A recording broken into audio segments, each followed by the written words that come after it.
party, it was nice. And at 6:30 in the morning, we were resting at the tents, and the alarm started.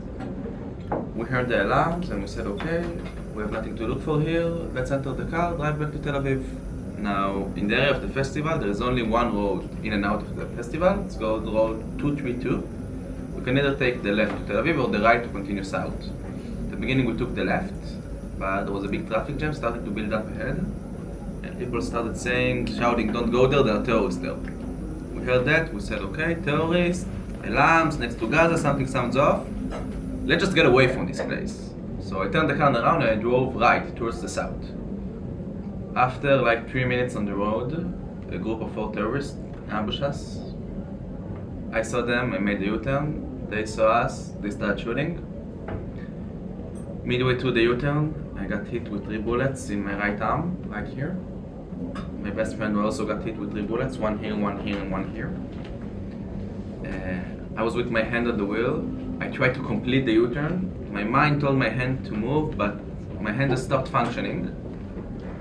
In really instinct, like tenths of seconds, I just grabbed the wheel quickly with my left arm, continued the U-turn, and managed to drive away from them. We drove away for like a minute or a minute and a half, and then my car stopped working. They shot, I don't know, 1,000 bullets on it.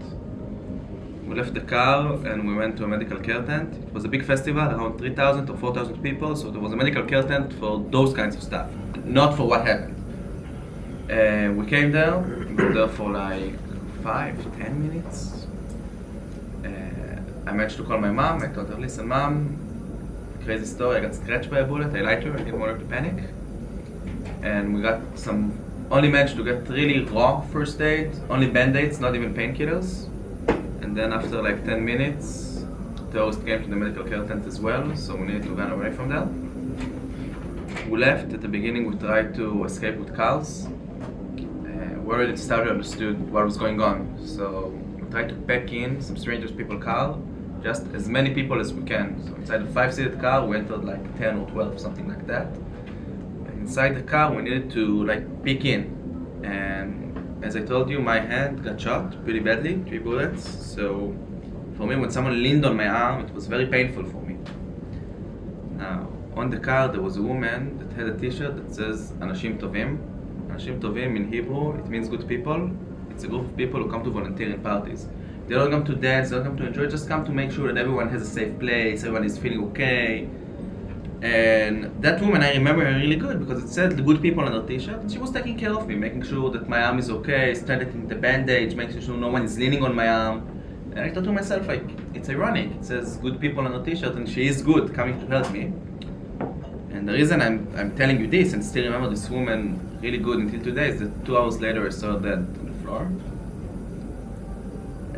We tried to leave with the cars, but all the roads were already blocked, either by burned cars that were shot grenades or RPGs, or just drivers that wasn't as lucky as I was and couldn't complete their U-turn. We understood that you cannot go out of the area with a car, we're practically locked in, and we have to go out by foot. We left the car and then we had another an hour and a half, up to 2 hours of hiding in the woods, each time for 5, 10, 15, maybe 20 minutes. You find a hiding place and then either you hear the terrorists coming, you see them coming, or just see a lot of people fleeing towards your direction, telling yourself, okay, whatever they're running from, I'm running from as well. And every time you go out to look for a new hiding place, you go out, you open your eyes, the dimensions of the atrocity just keep going bigger and bigger and bigger. More burned cars, more dead bodies, unstopping noise of explosions and gunshots and screams, and the smell. There's a certain type of smell. After around 2 hours in the woods, my hand was in a really, really bad condition. The bullets broke my arm, it also hit my radial nerve, and I don't know if any of you ever broken an arm before, but if you do break an arm, don't try to run with it. I tried, very harmful, not fun at all. But unfortunately for me, in the situation I was, I needed to run a lot and fast. And at a certain point for me, running was just holding my arm like that. Don't look to the sideways, don't think about anything, sprint as fast as you can, just try not to faint from the pains. So after around 2 hours, once again we needed to leave. I held my arm up, ran for like 30 seconds, got under a tree, lifted my head up, and then I saw I was alone. I couldn't find my friends anymore. After like 5 minutes alone in the woods, I started hearing Arabic. Really loud, really clear, I would say 5-10 meters from me, not more than that. Most of my time when I was there, I was pretty optimistic about my chances of going out. At that point, maybe not so much. I had my cell phone with me. I wrote goodbye to all my friends. I wrote a letter to my family. And I almost lost hope, but I didn't. I spoke with my father. He was an officer in the IDF. He knew a little bit about the territory, about the protocols, and he told me, listen, Tomer, they will come to rescue you eventually. But when the army will show up, they're not going to search for a lone Israeli hiding in the woods. They're going to search for big groups of Israelis. You must find more people, you must regroup with them. And at the beginning I told him, listen, Dad, I'm not going anywhere. I'm scared, I can hear the terrorists, I can barely move. And he told me, okay, I understand, but when the opportunity comes, you must find more Israelis to regroup. After about an hour, I stopped hearing Arabic, and I heard from very far away voices in Hebrew. The same voice over and over again. I said, okay, I don't know what's going on over there, but it must be better than where I am at. Once again, lifting my arm up and running over there, the woods were lined like that. So each time from one wood to another, sprinting, hiding from a tree to a tree. After around 400 meters of running, which felt for me like 400 kilometers, I reached an abandoned tank. It had around 30 or 40 civilians, 2 or 3 policemen and 2 or 3 army men that were hiding over there. I came there and I saw my best friend. I wouldn't say alive and well, but definitely alive. And I saw him automatically. I became like, okay, I'm a bit calmer now. Then we had another hour of hiding in the tank. And after an hour, evacuation cars came. First they came one civil evacuation car. And they said, okay, let's take out the people who need the most intense and right now medical care. I managed to stop the bleeding. I had a t-shirt that I ripped up. I did like that. It kind of worked. I didn't lose a lot of blood.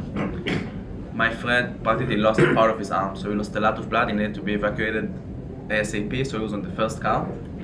I saw him get on the evacuation car. I texted his mom, your son got evacuated, he's going to live.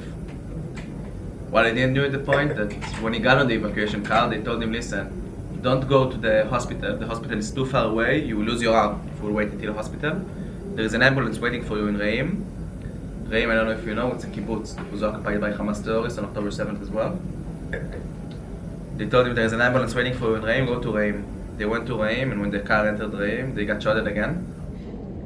They managed to survive the shooting as well, and he needed to hide for another 2 hours in the woods of Reim until he was rescued.